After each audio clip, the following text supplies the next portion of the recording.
Hello and welcome to the Fools on Stools podcast. My name is Kevin Walker, and as always, I am joined by my co-stars Anthony Council and Cullen Brown. Today is Friday, February 11th, 2022. I hope you're having a wonderful day today. Thank you so much for letting us be a part of your day. If you have a great time and don't mind, please do post us, share us, or tell others about us. If you don't like what you hear, then simply tell no one. Today is National Make a Friend Day. So Cullen, Anthony, have you made a new friend recently? Either in real life, social media, or I guess in the metaverse, since that's a thing now. Ooh, making a friend in the metaverse? That sounds pretty cool, bro. For real. So, like, does that friendship need to be saved in the metaverse, or how does that work? You save it as an NFT on your Twitter profile. Ooh. So, how do you determine how much a friendship's worth then? So I guess you gotta try to sell it. I don't know. That's true. But I'm not a metaverse. How much would y'all sell my friendship for? what? Zero, buddy. All right, that was a trick. That was a test question. Well, I mean, if it's a friendship. That was a test question. Okay, it was a test question, but just think about it, Colin. If I were to sell our friendship and make some money off of that, I can give you some of that. That is true. I mean, that's profit. true. We can profit off that. That's true. Profit off a friendship. That's and true. we can still have our friendship, just not on the metaverse. Ooh. So like in real life, but not in the metaverse. Anyway. Wait. It's Friday, and it's a good day. It's a damn good day. A damn good day. Yes. Oh boy, we always got tradition around here. Always got to keep tradition. It's Friday, man. And Let's it's a get good pumped. day. The Super Bowl's this weekend. We got NBA trades to talk about. We got so many things to get into. Kevin's upset because Kristaps Porzingis is no longer playing. Well, he's still playing. Just for another he's still team. Playing, team. just not for the Mavericks anymore. We lost the unicorn, but was he the unicorn on the Mavericks though, for real, or was he just the unicorn in New York? I don't know, man. I don't know any other Maverick. Well, I think there's not very many other Mavericks that have scored 51 points in a franchise game, which is what Luka Doncic did the night that Kristaps got traded. He claims he doesn't know. He was shocked. I mean, I think there's a bit of discomfort there, but without further ado, let's go ahead and reach into our NBA topic. And I mean, let's not waste any time. Blockbuster trade. Yeah. Me and Anthony called it. Y'all did. Credit to y'all. Yeah. Huge trade. Ben Simmons, 2 first-round picks, Seth Curry and Andre Drummond are headed to the Brooklyn Nets. Ben 10. Yep. In exchange for James Harden and Paul Millsap going to Philadelphia. So, who do y'all think won that trade? Is it even a question? Yeah, the Brooklyn Nets won that trade. What? Huh? You said, huh? I guess it is a question. Huh? Please explain yourself, sir. The Brooklyn Nets won that trade. Please, no, I'll let you go. Just please explain. Absolutely, I need the Brooklyn Nets. The Brooklyn Nets won that trade. They have 2 first-round picks. They have Ben Simmons, who is a defensive juggernaut. Yes, offensively, he is a liability, but they still are going to get Kevin Durant back. And yes, I understand. Kyrie Irving is a question mark at home games. But at the end of the day, you have Ben Simmons, who will play his position more likely because you have Kyrie Irving at the point guard. He's going to probably play the 4 or the 5, and you still have shooters all around. The Nets won this one in a landslide. I understand that they have Joel Embiid and they have James Harden, but you don't know what you're going to get from James Harden. I'm not trying to compare James Harden to the Cowboys because you never know what kind of James Harden you're going to get, just like how you don't know what kind of Cowboys team you're going to get in the NFL. But back in Houston, he definitely tried to will his way out of Houston, and he just tried to will his way out of Brooklyn, which both those times did work. And we'll see what happens in Philly. We'll definitely see. Okay, I got to break down your whole analysis point by point. It was a lot, I know. Okay, it was a lot, but it was very well done. I'm not going to poo-poo on it because it was a very good effort. Nice try, golf claps and all that. You brought up the 2 first-round picks that they traded. Now, one of the first-round picks is this upcoming NBA draft. The other one is a 2027 first-round pick, which, if I've done my math correctly, might be younger than Kevin right now.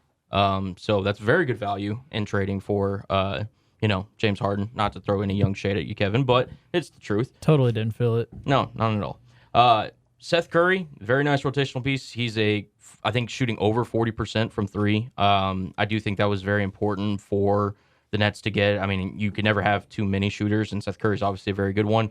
Not the greatest defender, obviously, because of his size.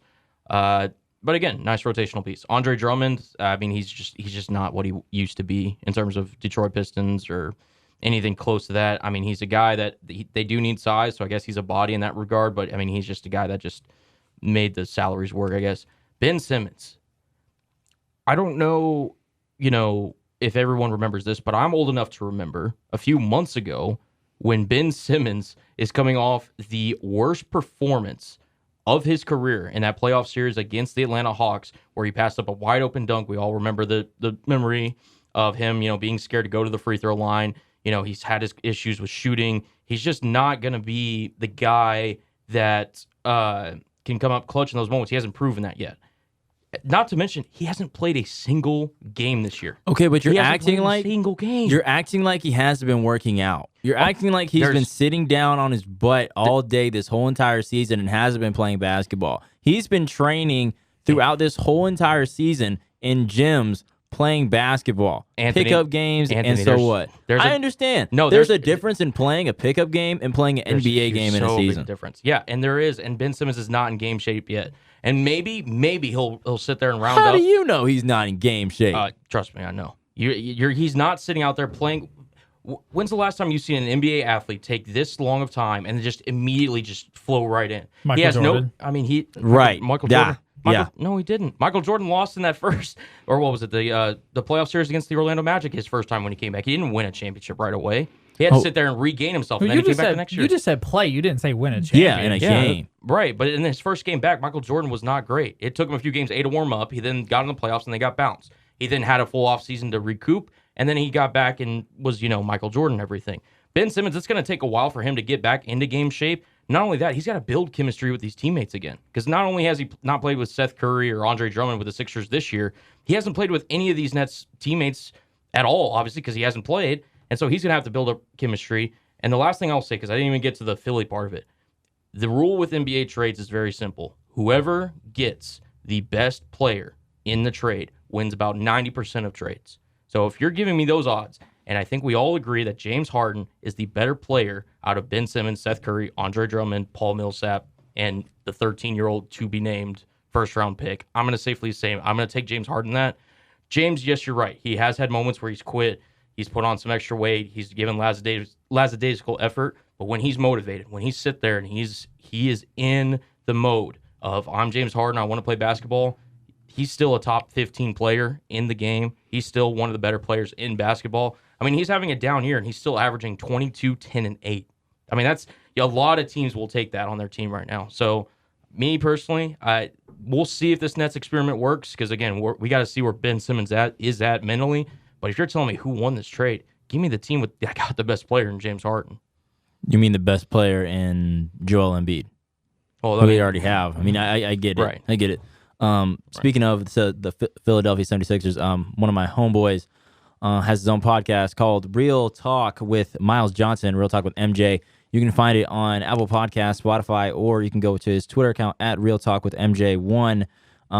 He's talking about Philly, and when he heard about the trade, he actually called it probably, I think, 2 weeks ago, saying that Daryl Morey is going to make this trade with Ben Simmons. I believe it was just they needed to trade Ben Simmons for a player. He was saying that, and I sent you guys the clip. It was either with Malcolm Brogdon or with De'Aaron Fox, and Daryl Morey's like, no, we're trying to find something or do something else, and then all of a sudden it's with James Harden, and he's like, oh my gosh, chip bound, finals bound, bring a chip to Philly.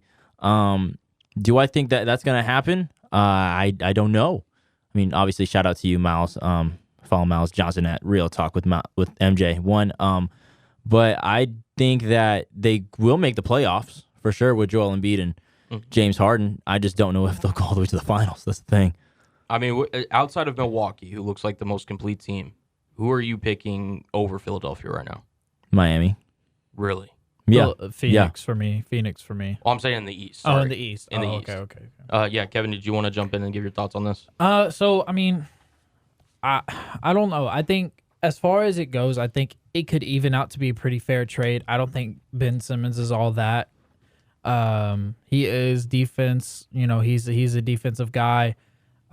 James Harden, I think I don't think we'll ever see James Harden like we saw him at Houston, because James Harden in Houston, he was He was ball handler, scorer. I mean, he was all over the place. And Former MVP. Yeah, I know. Yeah. It was James Harden and 4 other dudes, but James Harden on the Nets, obviously, I mean, like you said, he is having a down year. It's not horrible. Like it's not like a horrible year for him, right?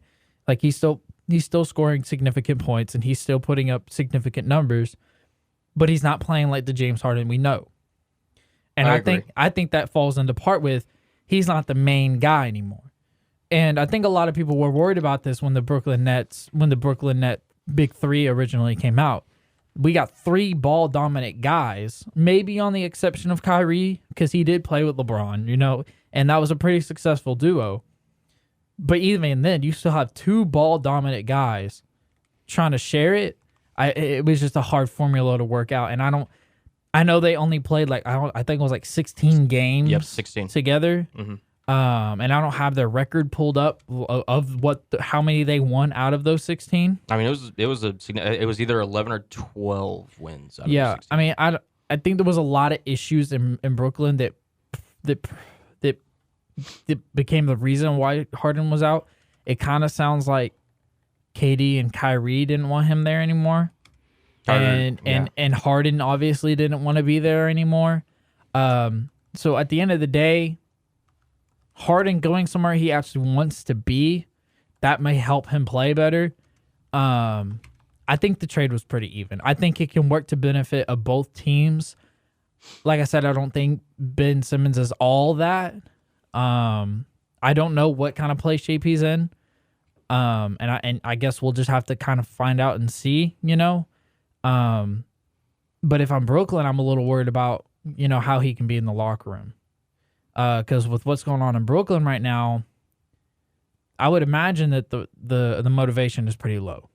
Because you're a team that was predicted to either make it to the championship or win the whole damn thing. And right now, you're kind of struggling for even a playoff spot, I think. No, they're not. They are struggling. Because they've lost 10 straight games. Mm-hmm. So, I mean, I saw a joke the other day. It said now they got the big 2.5 because Kyrie can hardly ever play. It's true. And Ben Simmons is a liability on his own. So I don't know. We'll have to see what happens. I think the 76ers will end up making the most of it now because I talked about it the other day. Joel Embiid, what did we say? He's like 27, 28? 27, yeah. Yeah, so Joel Embiid's 27. And you have a lot of pieces. Granted, you did lose Seth Curry, but you got a more and improved Seth Curry and James Harden by a ton. So 76ers are kind of in that win now mode. So I think overall, the 76ers won the trade as of right now. But going forward, the Brooklyn Nets may be able to round out and figure this whole thing out. I don't know. I think it's a sticky situation, what's going on in Brooklyn. I think they need more... I think they need more young talent and quit focusing on getting all these big stars. Yeah, so apparently I found out on, it was on, I don't know what website it was, but apparently there was a one-on-one game between Kyrie Irving and James Harden, and Kyrie Irving just destroyed James Harden, and Kyrie Irving called him washed, and James Harden was not happy about it, and there was a lot of, conflicting reactions in the locker room, and, obviously James Harden just quit on the team. And this is his second time doing this. I'm not saying that he's going to quit on Joel Embiid because Joel Embiid is an All-NBA, possibly future Hall of Famer, just with the stats and how he's playing, one of the most dominant players in the league right now. I just hope that James Harden doesn't quit on him. I heard today that they could be the next, and, hate on me if you want. I'm just saying, I'm not saying that they will be, but it could be the next evolution of Kobe and Shaq. Maybe. So you're hearing that and you still think Brooklyn won the trade? Yes, for sure. Okay. Absolutely. I like I said, I think it's just going to have to round out. But let's go ahead and let's take it to another trade, one that kind of hits close to me. Kristaps Porzingis was traded to the Washington Wizards for Spencer Dinwiddie and some other dude. Davis Bertans, yeah. And Wizards also acquired a second-round draft pick. I know his name, but... Dave why? who? Yeah, Dave who? Exactly. No, I'm kidding. At the end of the day, I kind of touched on this earlier. I think it came down to Luka not wanting him to be there, either that or there's just a lot of miscomfort between the two. It kind of comes down to two ball dominant guys, which I guess when you see KP, you don't think ball dominant, but he was putting up ball dominant numbers. He was scoring 28 to 35 points. He probably was in the average of 23 points per game. He was getting a lot of blocks. He was doing really good. KP was playing really good. But I guess there's prone to issue whenever Luka Doncic is scoring triple doubles with over 20 points, KP scoring 25 plus with a few blocks and dishing out some assists, maybe a double double, and the Mavericks are still losing by like 10 points. So bringing in Dinwiddie, I guess that could become something in the future. But overall, I think this was a get rid of cap space issue. And if that's the case, then I know they already re-signed Dorian Finney-Smith, and I'm glad they did that. I want them to see if they can restructure Hardaway's deal. I don't want to get rid of Tim Hardaway because I think he can come through for us. I think he can keep playing the way he was playing in the bubble, because in the bubble he was hot. I mean, he was hot as hell.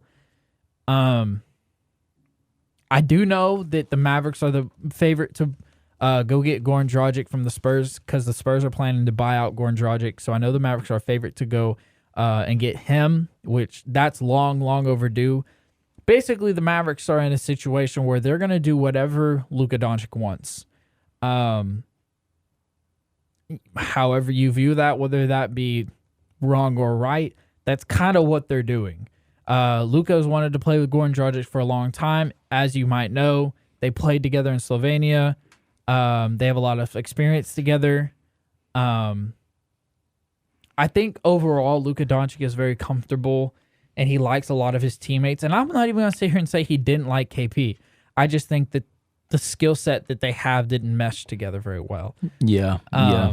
So I think, I'm not saying that the trade was good or bad. I think it was good I would say it's good in the fact that we have some space to sign somebody. Now, I'm not going to sit here and say we're going to go sign Damian Lillard or anything like that. But I think we can make some stuff happen. As long as we don't have a first-round exit this year, then we're making progress. I think so too. I think they're just preparing for free agency.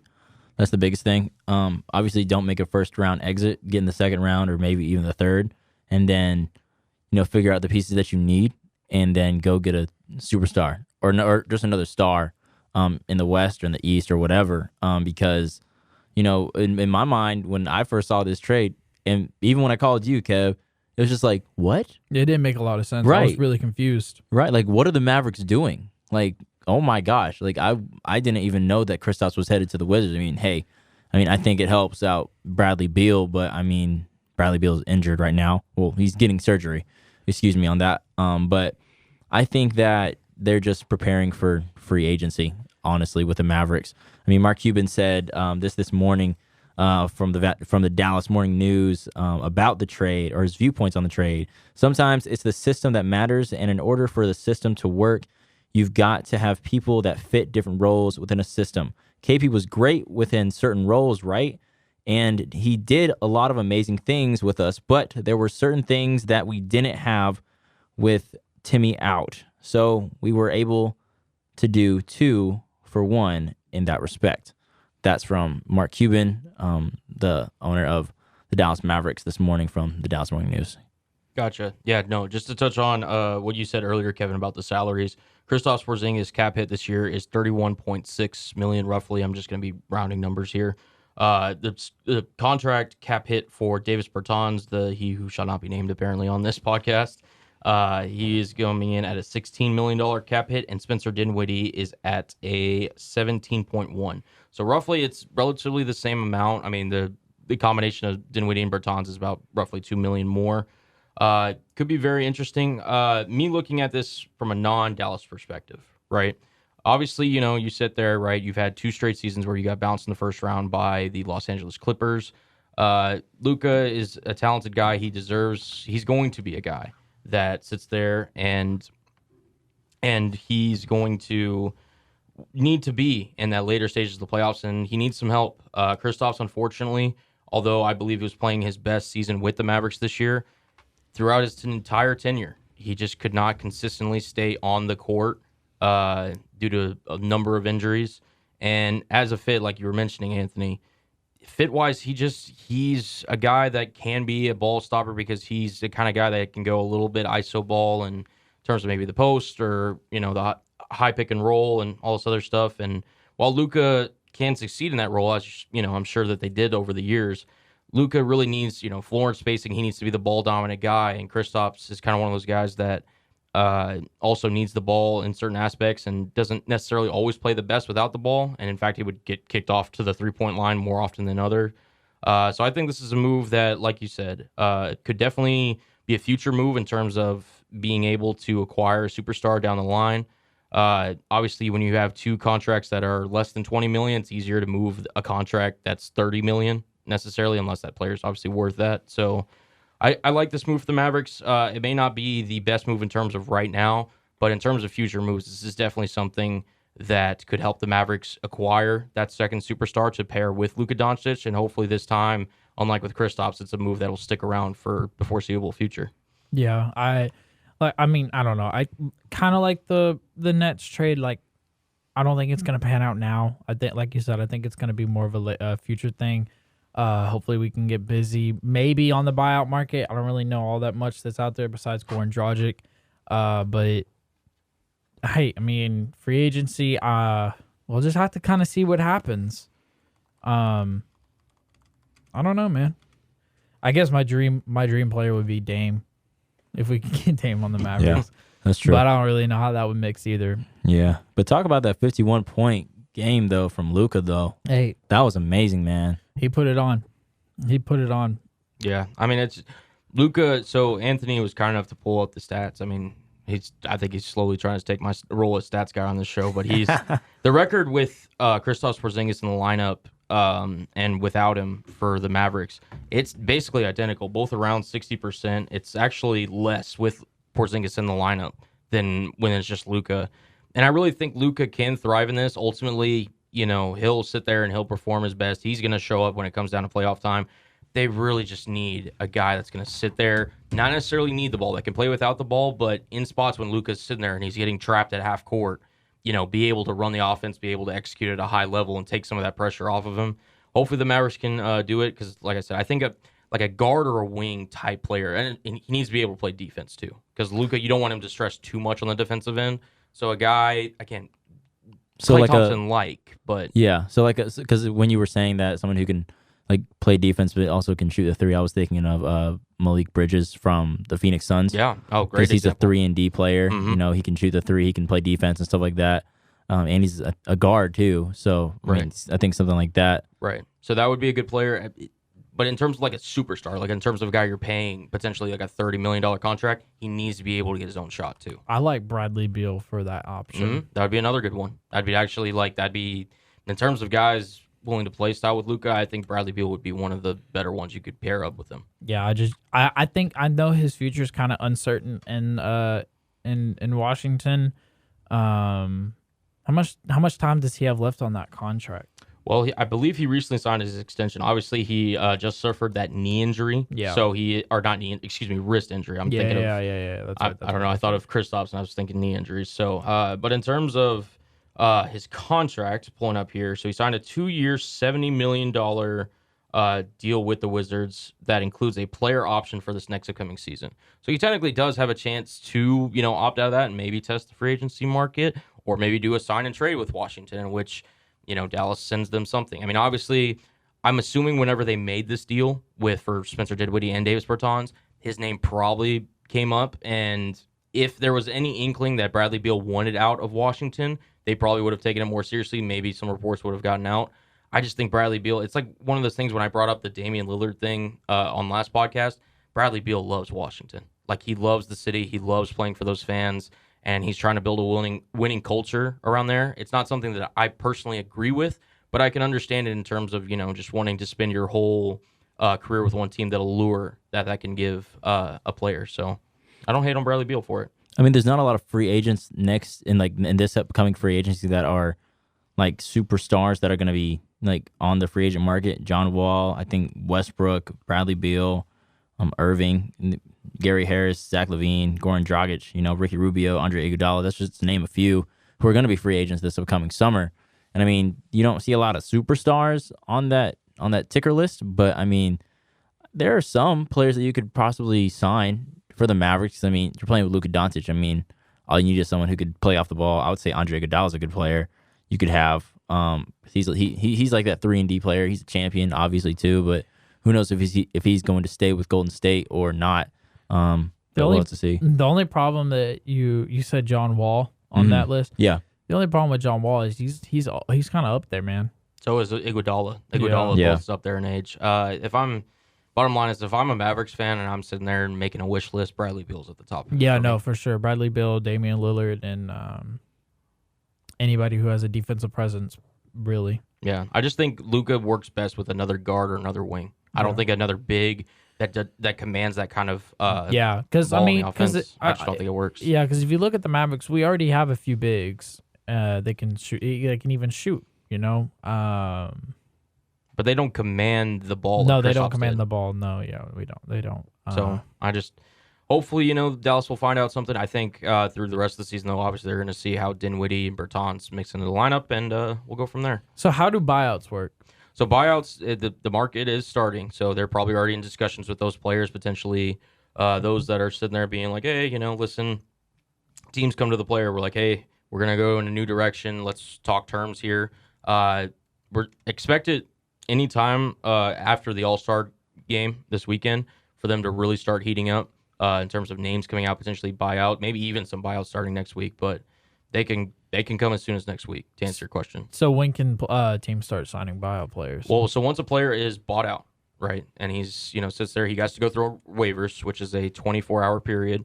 And once that 24-hour period, if no one has claimed that player, and again, this is like with restrictions and stuff, if they don't have any restrictions and they just simply become a free agent, then it's up to them talking to certain teams, their agent, trying to work out salaries from different organizations. But usually in the buyout market, they're doing it for the veterans minimum a lot of the time, so that's not really an issue. So just expect next week for it to really start kicking up. Yeah, true. Anthony, you got anything? I mean, I just don't know what the Mavs are doing, honestly. Just with that, but I mean, there were also some other trades aside from the Dallas trade that were kind of just interesting and kind of a head scratcher. Tyrese Halliburton getting traded from the Kings to Indiana. That was a shocker. That was a huge shocker. That was I'm not saying that was your core, your franchise player. It was. I think it was. I mean, I think De'Aaron Fox is, but I mean... Oh, yeah, I mean, that's like your second best player, basically. If anything, yeah. Yeah. Halliburton was their young star.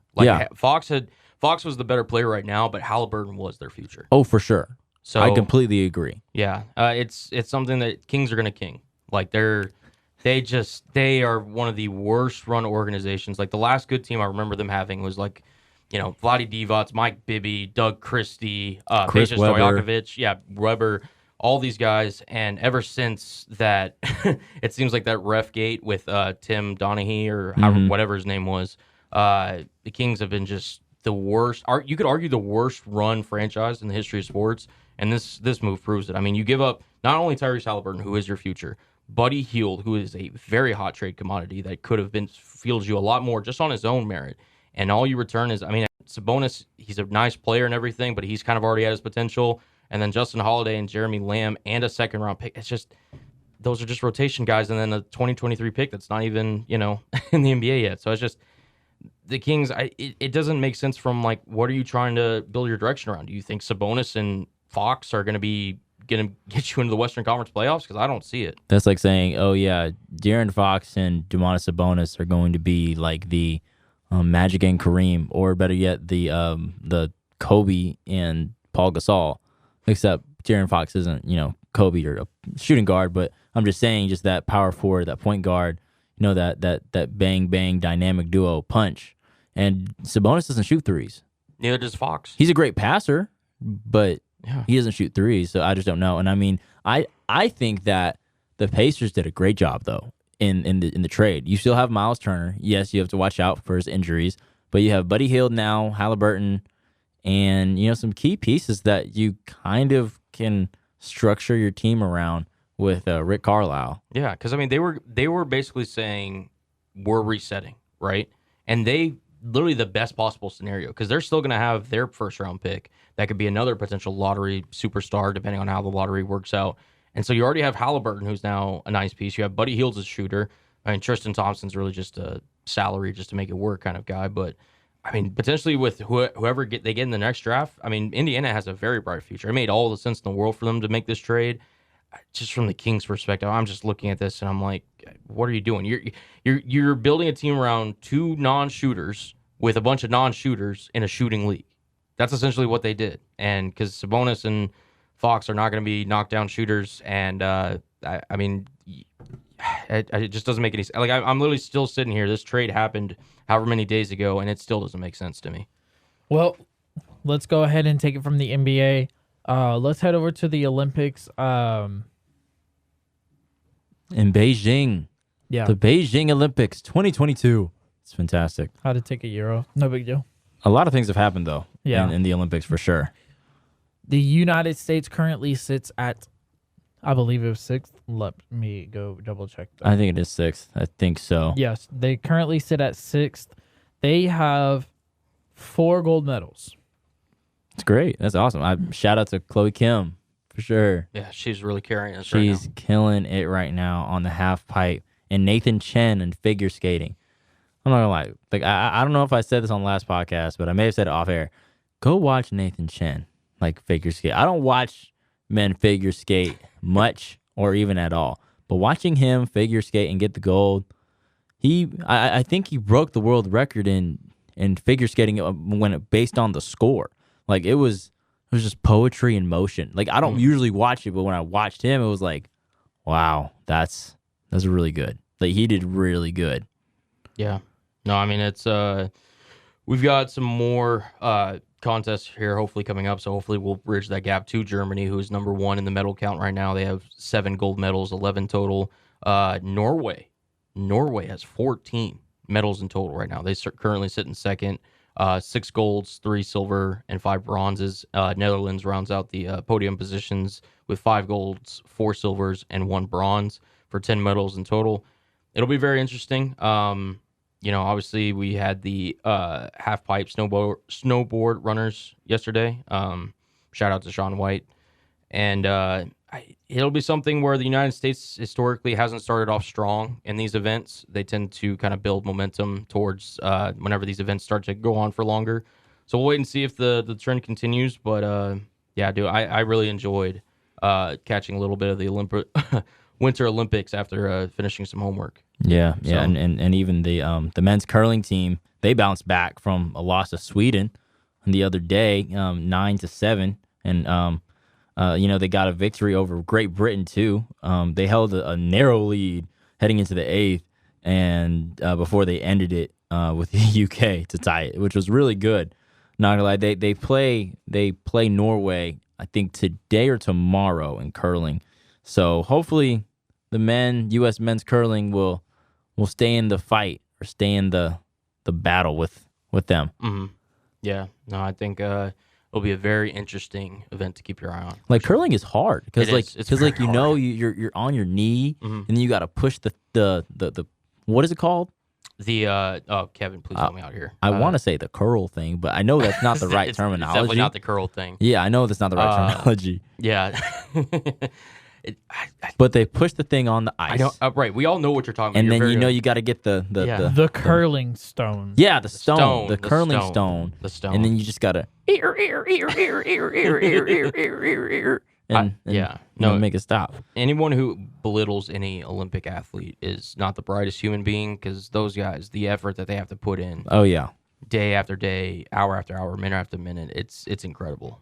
So, Kevin, you got anything? No, I mean, not really. Other than the fact that Russia's on drugs. Okay, that's a little exaggerated, but just a little bit. Just a little bit. And kind of a lot of bit, but it's okay. So the Russian teenage girl, I believe she was like 15, who was like doing incredible figure skating, like some stuff that nobody's ever seen before. ended up testing some kind of positive. Ended up testing positive for some kind of drug, like illegal drug use, like steroids or something like that. Mm-hmm. And so she was like obviously disqualified. So That makes sense. Drug use in the Olympics is not allowed. I mean, you can see it from the. Russia's really bad about that. I mean, I won't say. Well, they've gotten in trouble. They've gotten in trouble with allegations of drug use. I think 1 year Russia was completely disqualified from the Olympics.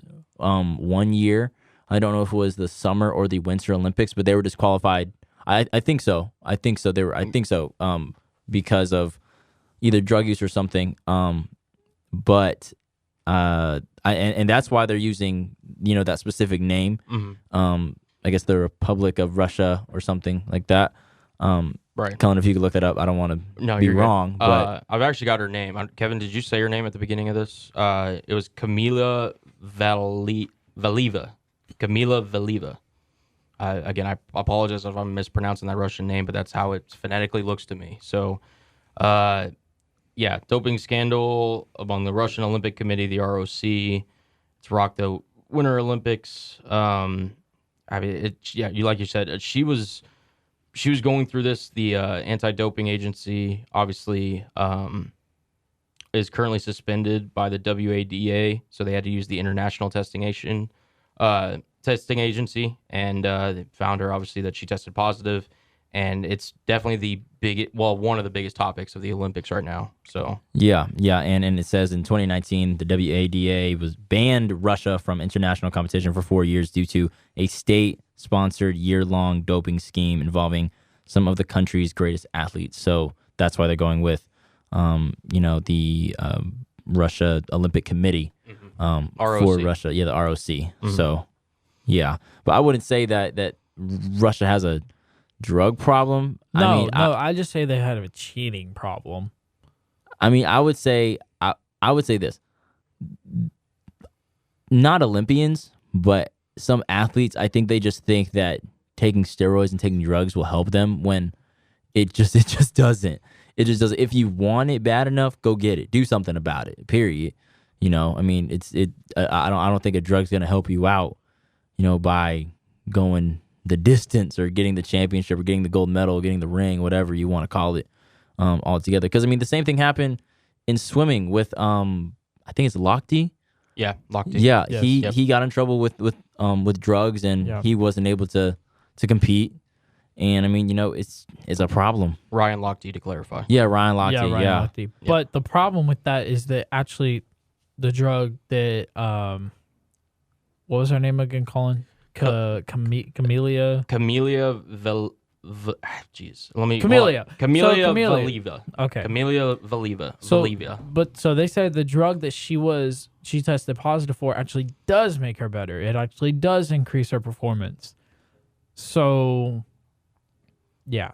It's one of those that anytime you attempt to cheat the sport, you have to be punished for it. I completely agree with the committee's decision in order to do so. Ultimately, I mean, like it gets very competitive because these are obviously, you could argue, the best athletes in the world. I mean, this is the Olympics, right? Yeah. So you naturally sit there, you want to do well for your country, but not only for your country, you want to win the gold medal, do well for yourself. And sometimes, athletes push themselves over the edge, whether that be, the physical edge or the, influence edge. And this woman was caught, whatever decision they decided to come out with her. I know obviously she's no longer allowed to compete or anything, but I fully stand behind the committee in terms of their decision. Yeah, I agree. Let's move on to the NFL. There was a big night last night. Some would say the Hollywood red carpet walk of the NFL year. We had the NFL honors, and then those of you who got the chance to watch, I believe they actually did call it like the NFL red carpet or the honors show red carpet or something like that. It's basically the pre-show before the honors. We got to see Micah Parsons and his adorable son on multiple interviews. And then we got to see a bunch of people win a bunch of things that we will determine here on the Fools on Stools podcast if they do or do not deserve them. Because, of course, as y'all know, what we say is obviously always correct. And every player in the NFL listens to the Fools on Stools podcast Yeah, as well. Absolutely. Yeah, Yes. Yes, even Cullen's very own, Russell Wilson was on the red carpet the other day. He He was. Yeah. Yes. Did you Yeah. like his? Did you like his outfit? His I loved suit. it. I mean, look, the see- simple bow tie. Yeah, no. Well, the Sierra is gonna have him dressing right. Hey, yeah. Sierra's yeah. gonna make sure he's gonna be looking good. So Oh, I yeah. don't gotta worry about none of that. ain't that the truth, man? Hey, You know? hey, man. Hey, don't leave out Travis Kelce though. Hey, Travis. Travis Hey, was shout out looking to you, fire. man. Hey, he was dripped out. He said he was dripped Shout out to out Travis Kelce. from head to toe in fear of God. I was Hey, like, dang. that's a fact. Yeah. No, I mean, shout out Travis Kelce. Always well dressed. Always. I actually have the list of the winners. Do you want to go over them real quick, or do you want to jump in one anyone in particular? Let's go over them, but let's go over them slowly and dramatically, so that way we can build the tension. Okay, which one would you like me to start off with first, my good sir? Okay. So it was announced pretty early that Dan Quinn got the assistant coach of the year. I don't really know who else would be in the running for that. Can y'all think of anybody?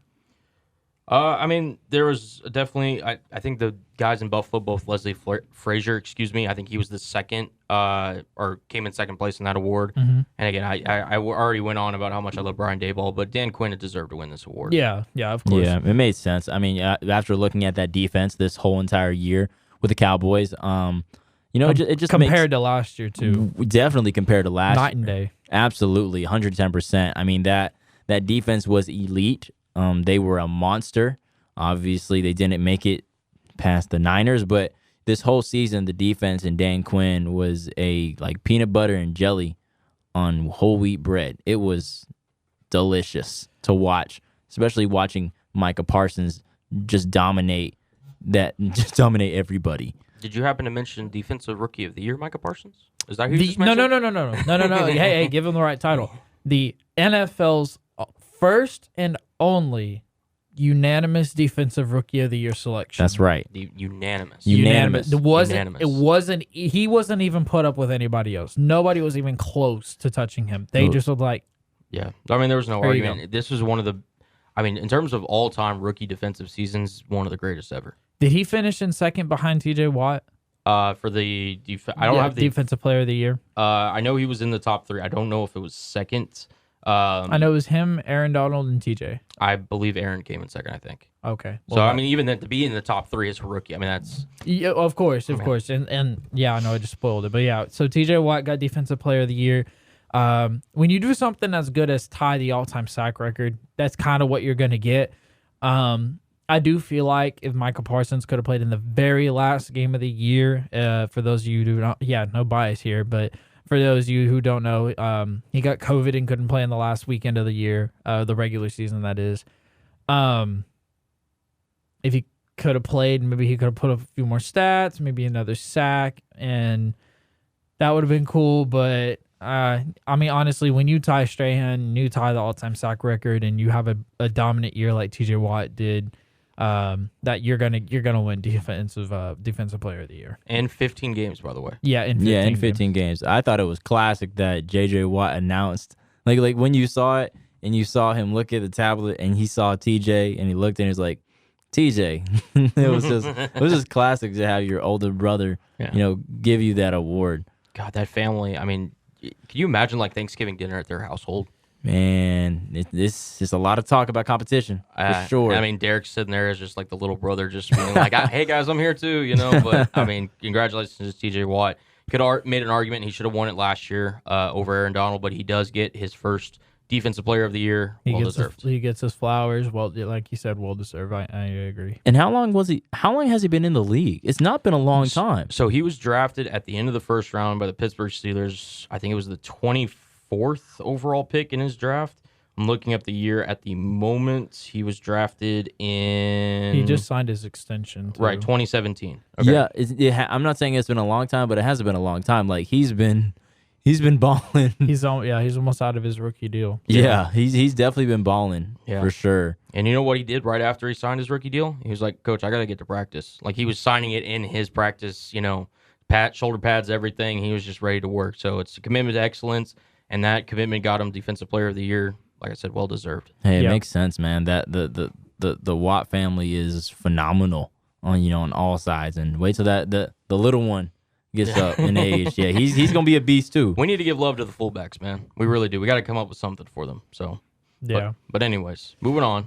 So, there was another award. It's not going to go nearly as talked about, but the biggest moment of the year award went to Justin Tucker making the NFL record 66-yard field goal.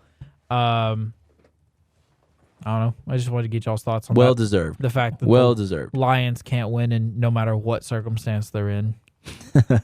That's true. Yeah, That's true. I mean, listen, the fact that he, Adam Vinatieri, in terms of, moments and kicks, he obviously had so many Super Bowl kicks legendary that he made for the New England Patriots. In terms of just overall kicking, in terms of just statistical greatness, Justin Tucker, I don't think you can make an argument of any other kicker in terms of just statistical greatness among kickers, that Justin Tucker is the greatest kicker of all time. He now has the longest field goal in NFL history. He has the highest percentage of made field goals in NFL history. I mean, it knocked off the Lions in a weird game, and heck of a moment for him. So Hook 'em. yeah, had to throw that one in there. I had to. And then moving on, we had the air and ground players of the year. I kind of want to make a little bit of sense out of this. So Tom Brady was obviously the air. He was. I tell you what, Tom Brady was not the ground player the ground player of the year. But he was the air player of the year, and Jonathan Taylor was the ground player of the year.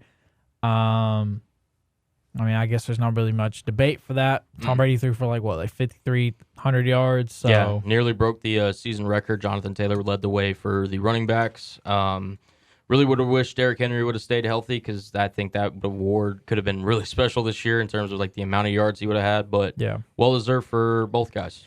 And then honestly, I think this one probably could have been unanimous as well. Jamar Chase, Offensive Rookie of the Year. I mean, hell, even taking the playoffs out of it, Jamar Chase balled out. Yeah. All year. All year. Other than that, I probably would have said it probably could have been Mac Jones, but he was second. Yeah, he was second. So, hey, it is what it is. Like we already mentioned, Defensive Rookie of the Year, Comeback Player of the Year. Now we talked about this a little bit leading up into the playoffs. Who we kind of were thinking. I think earlier in the year everyone was Dak. And then the latter part of the year was Burrow. So Joe Burrow ended up winning Comeback Player of the Year. I personally think that's probably the right decision. The only thing that I would go to bat for when it comes to Dak is he had a literal bone sticking out of his leg. So as far as recovery goes, I think Dak had to go through more. But as far as consistency, I definitely think Joe Burrow was more consistent, and it was only his second year. So yeah, I think it was because of the longevity that Joe Burrow stayed consistent with just playing with, Higgins and Jamar Chase. I mean, I think just the run that he's been on this whole entire season, and this, being in the Super Bowl now and, competing for one, I think it just makes sense, like you said. But, I mean, I think if because Dak did stay consistent, it was just, you just didn't know what you were going to get with him. Towards the end of the season, especially. Yeah, and that's the thing. The beginning of the season was great. He was on fire. He was killing it.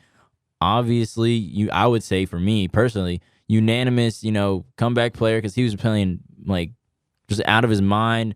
But then as time went on, like you said, Cullen, later on in the season, you didn't know what you were going to get. Yeah. No, I mean, I feel like this and the Offensive Player of the Year were the two closest in terms of the awards for me about who could potentially win. I'm fine with Joe Burrow winning it. You could have made the case for Dak. Joe Burrow did come off a torn ACL, so I don't want to poo-poo that, because that is a difficult injury to come back from. Not everyone acts like Adrian Peterson coming off that award. Or, you know what? Not everyone's Joe Burrow, because Joe Burrow's obviously had a heck of a year. He won the Comeback Player of the Year, and yeah, I'm happy with it. I'm good with it. Well, you talked earlier about the Offensive Player of the Year, and to everyone's surprise, Cooper Kupp actually got it. Now, I mean, I guess I wasn't surprised. I wasn't either. I don't know. I just think because it's mainly a quarterback dominant award that not a lot of receivers win it. I don't know how many receivers have ever won Offensive Player of the Year, but you can no longer say he's the triple crown. He is now the quadruple crown. OPOY. Yeah, well deserved. I mean, he was balling out this year with Stafford. You know, he was basically the main receiver for him. You know, until they got Odell Beckham, but he's still the main guy. Cooper Kupp is, and I mean, hey, give him that cup of Joe because he's killing it, Joe.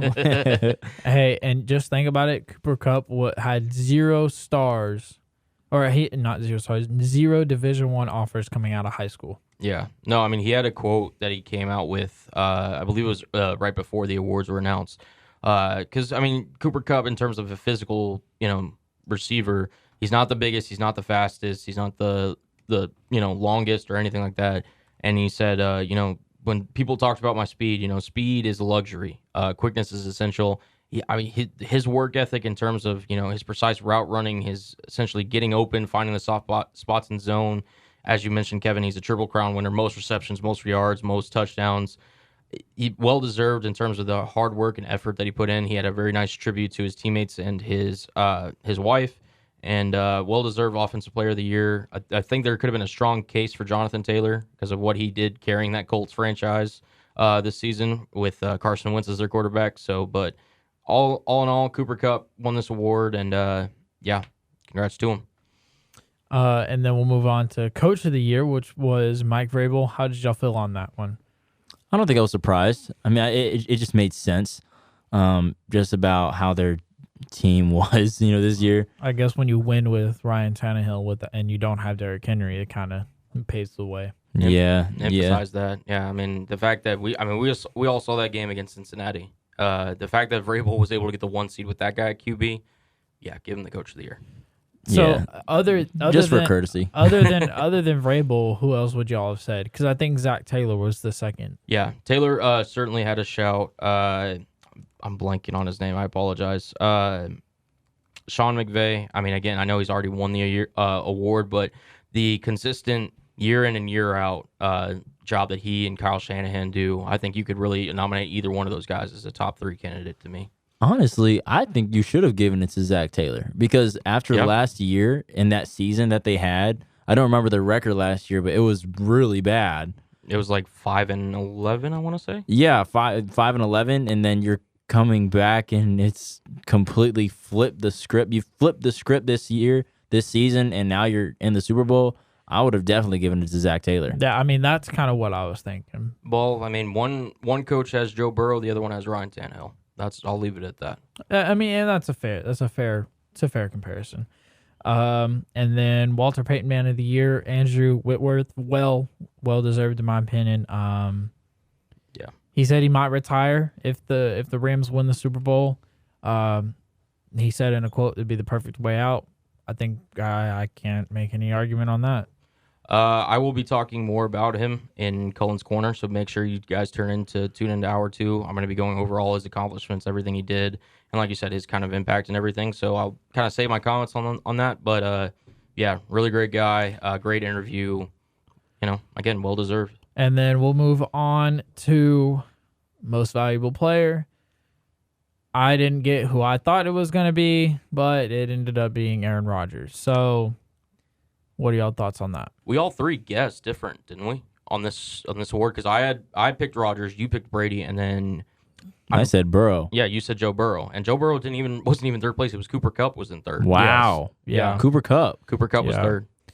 Impressive. I will say, I don't know if y'all have, but if y'all have watched Aaron Rodgers' speech when he got that award, it kind of felt like a retirement speech. He definitely, there was a sense of this could be goodbye Green Bay.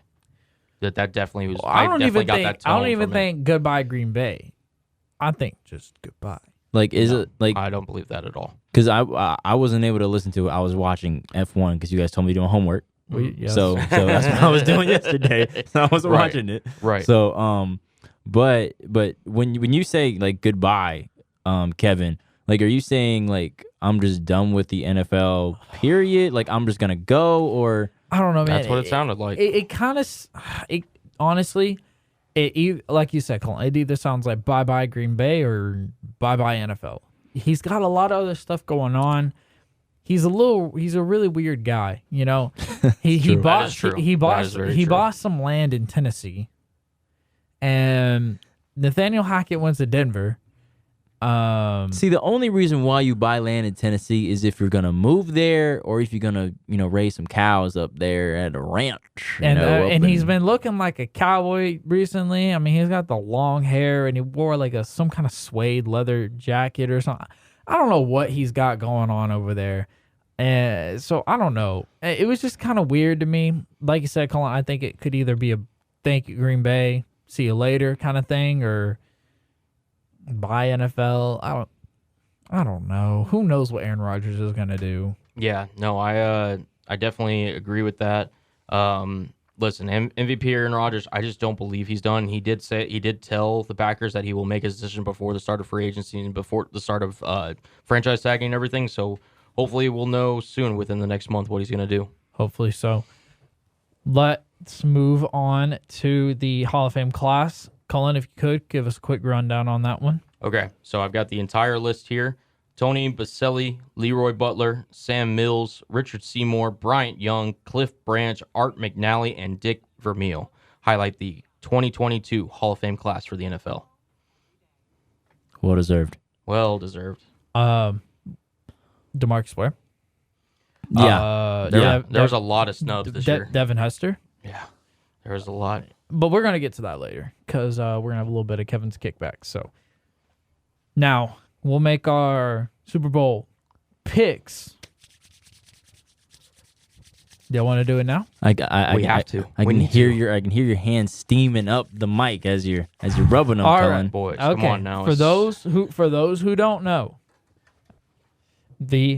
I guess if you've been living under a rock or something, I don't even know. You probably have to live like even further than a rock to not know who's playing in the Super Bowl. But the Bengals and the Rams are in the 2022 Super Bowl 56. They will be playing Sunday at 5:30. Take off work, have yourself a refreshment if you're allowed, and watch a good game because that's what it should be. You got Matthew Stafford, longtime Detroit Lion who came to LA with hopes to win a ring, and he is shaping up to do so. And then you got the Cinderella story. You got the dark horse Bengals behind Joe Burrow and a lot of incredible young athletes on that team with an amazing head coach with a bright future in a competitive AFC division. The Bengals I apologize. The Rams are a 4-point favorite, and the over-under for the game is 48.5 points. Do keep in mind that the Rams are not a 3-point favorite due to what some would consider home field advantage, even though it is in SoFi. It is not considered a home field advantage. It is still considered neutral field because it is the Super Bowl. So first, what do y'all think about a 48.5 point over under? Y'all think it'll match up to that, or? Listen, I mean, anytime you've got one of the better offensive minds in Sean McVay, able to really sit there, command what he wants to do, and then you have on the other side Joe Burrow, Jamar Chase, Joe Mixon, all that firepower. Not to say that the Rams don't either, but 48.5. So that's basically saying with the 4-point spread that it's going to be, what is that, 26-22 estimated score, rough give or take. I think they will score more than that. We don't, promote gambling. This is not gambling advice, but if it were me, I would choose the over if asked the question. Just wanted to bring up another thing because I know I've talked about how unlikely this Super Bowl was. The NFL started seeding postseason teams back in 1975, and this is the first Super Bowl since they started doing that in which a 1 or a 2 seed is not one of the Super Bowl teams in the matchup. Both of these teams are the 4 seed in their respective conferences. It goes to show how unlikely this matchup truly was, but we're here now. I'm so excited. It's Super Bowl Sunday, boys. Are y'all excited or what? Well, not Super Bowl Sunday yet. It's Super Bowl It's weekend. It's coming. I'm excited. I can't hold it. I do catch your fire, though. pumped. I can't. I do catch your Cool. fire. Yeah, He's ready. I'm ready.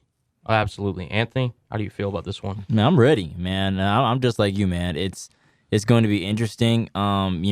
The Bengals only have, I think, one player listed on the on injury report. Tight end CJ Uzama. Yeah. Yes, tight end CJ Uzama. And the Rams have no one on their injury list. Higbee, actually. Higbee and Note Boom, I believe, just got put on IR today.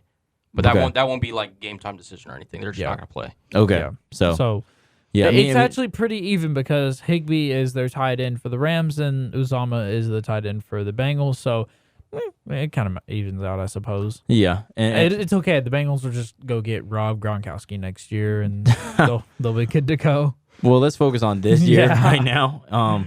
But I think it's going to be a fantastic game. I think it's going to be a tight game.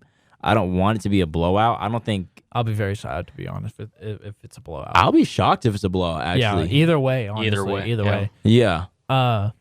Well, I mean, without further ado, whoever is brave enough to make their pick first, as you all know, picks made on the air is solidified, set in stone, cannot be changed. I've learned that the hard way. Yes, yes, you have. Anthony, do you want me to go first or do you want to go first? I'm going last because You're going last. because I have a little surprise for you guys on the Fools on Stools podcast that I've been talking about for like ever.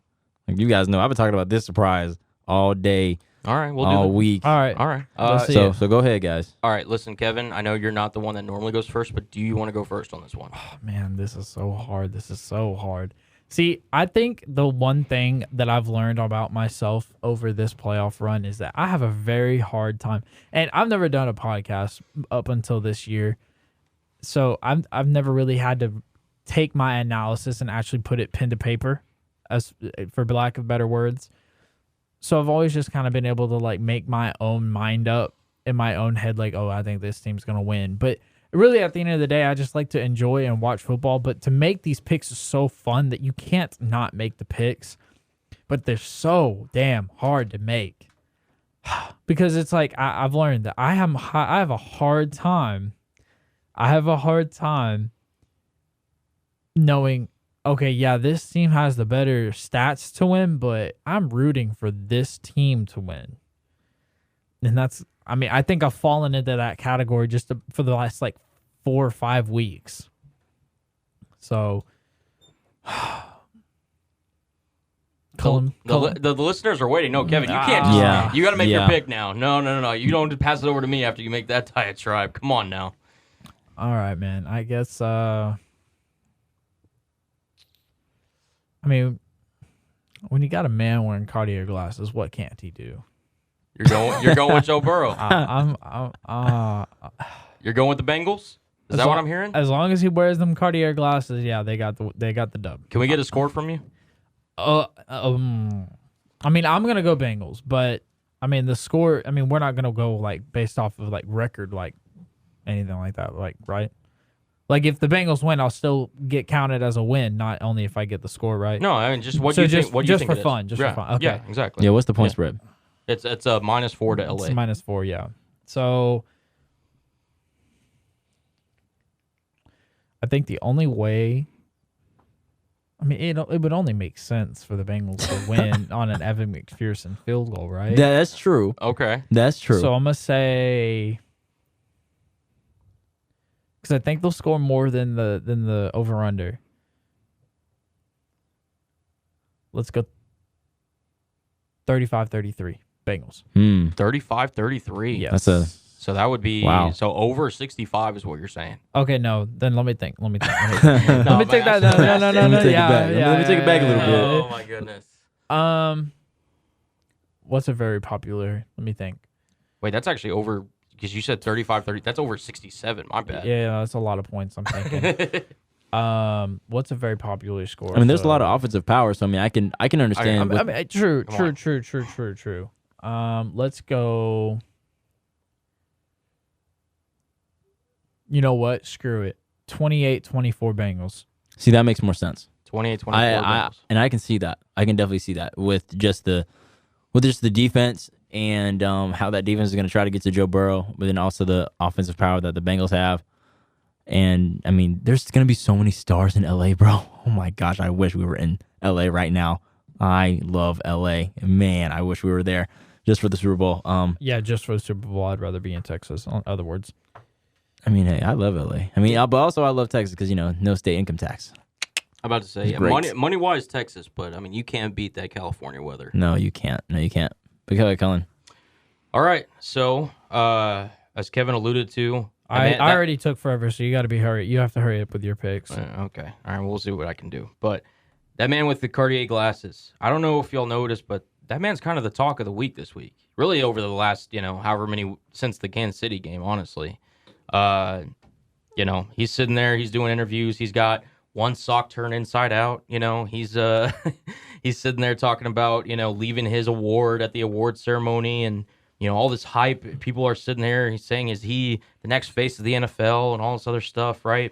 And don't get me wrong, in terms of the Bengals never winning the Super Bowl, I think America, and myself included, we're going to be rooting for Cincinnati because it's just such a good feel-good story.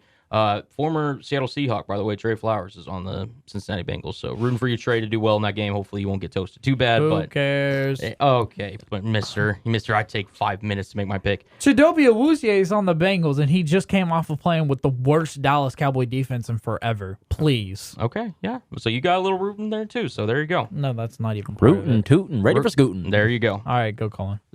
But you know who else has heard that? Aaron Donald, Von Miller, Jalen Ramsey, that entire Los Angeles Rams defense. They've been sitting there just for basically 2 weeks now, just listening to Joe Burrow get all this credit. Is this guy, how many points is he going to put up? Is this the face of the franchise? How much is Jamar Chase going to cook Jalen Ramsey? I don't think I've heard anybody say that. I don't think so either. Y'all might be living under rocks then, because I've heard it everywhere. Everywhere. I don't think he's gonna get cooked. I think this is gonna be an amazing matchup. All right, let me get back to my pick, guys. Yeah, all right, okay. And I am picking the Los Angeles Rams. Okay. To win this game. That's good. I just think that they're gonna be the one motivated. I think McVay learned from his first Super Bowl, experience on how to coach, how to not, fall behind and everything. I think the Rams are going to come out swinging. I'm going with the Los Angeles Rams to win 31-28. Los Angeles in their home stadium becomes the second year in a row a team to defend their home stadium in the Super Bowl. Wow. All right. That stadium is badass, by the way. Just saying. 31-28. 31-28. Wow. That's okay. Okay. I just want to ask you this: what's the score at halftime? I could honestly see it. Because, like I said, I think the Rams are going to have to jump out a little bit, so I could see it being, but I'll say 17-10. Okay, that makes sense. Or actually, no, excuse me, 17-13. Excuse me. Okay, yeah, okay. I hear you on that one. Actually, you know what? While we're at it, I'm gonna say it's 14-14 going into halftime on mine. Okay. Yeah. Right. So we're getting a tie game at half and full game. All right, scores. Anthony. Okay. Well, it's it's time, guys. So break the tie. So the Rams have a star-studded team, right? On defense, on offense, you got Stafford, you got Cooper Kupp. You got a Pro Bowl lineup. Yeah, you got a Pro Bowl lineup, and I mean with the Bengals, you got Joe Burrow, won the Heisman, a national championship, and all he needs is a Super Bowl ring, But I love the Rams, though. I mean, the Rams are a great team. They're going to come out, I think, with fire, and I think that they're just going to just come out swinging. And I've been thinking about this a lot, guys. I've been talking about this, so I'm just going to bring it out. Okay, I'm just going to bring it out. Okay, so we're going to be sitting here kind of narrating while Anthony gets out this surprise for us. Okay, and I've been talking about this surprise for like a long time. Yeah, we don't know what this is. I'm just going to keep facing this way. It was in the closet behind us or the storage compartment behind us. I'm just looking at Kevin's face right now. He's got a very interesting face. Should I look? Do I need to look? Do I? Going for the Bengals. Yes. My man's brought an I got- entire bear. It's It's a Tiger. That- Tiger. It's a tiger. Bengal tiger in a hoodie. Literally. It doesn't even have the right. It's orange and black. You got red and black on. Hey. It's Valentine's Day. You gotta bring the love. Okay? Oh my god. Hey. I'm going with the Bengals. I'm going with Joe Shiesty, Joe Burrow. We need halftime and full-time score. Full time is going to be 31-24. The only reason why I say that is because I think that, yes, Stafford has had a great playoff run. I think so. He has. I just think that he may be throwing some interceptions this Super Bowl. That's the only reason. It's the only reason. Halftime, I'll stay with 14-14. Okay. I'm so upset that we are not video recording right now because we needed Kevin's reaction when you brought that thing out, and we needed my reaction whenever I actually took the time to look. Like, this is... Oh my god! It's a. So where did you get that anyway? Where'd you get that Bengal tiger? So I went to Walmart. At first, I was gonna go to Toys R Us, and I was like, I need a tiger. I gotta find a tiger. And the reason why I said this is your fault, Cullen, was because you picked the Kansas City Chiefs. No, wait, both of you guys picked Kansas City to win over the Cincinnati Bengals, and I was like, there's no way, bro. Don't bet on, don't write off Joe Burrow like that. So I was like, you know what? I won 2 times.